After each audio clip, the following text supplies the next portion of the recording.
ఇలా BRS party వాళ్ళు ఏదో మాట్లాడుతూ ఉన్నారు. పార్టీ పని అయిపోయింది, 3 మొక్కలాటలుగా చీలిపోయింది. రాజకీయ ఆధిపత్యం కోసం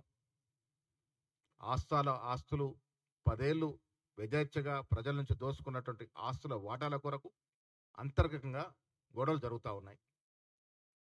ఆధిపత్య పోరులో నేను ముందని కవిత, కేటీఆర్, హరీష్ రావు పోటీ పడుతున్న సందర్భం.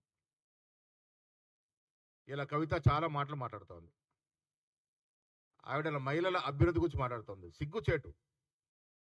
5 ఏళ్ళు ఒక మహిళను క్యాబినెట్లో పెట్టుకోకుంటే ఆ రోజు గలమెత్తని నీవు ఇలా మహిళల కోసం పోస్ట్కార్డు ఉద్యమం అని ఏదో మాటలు మాడుతోంది. ఎవరు నమ్ముతారమ్మా నిన్ను?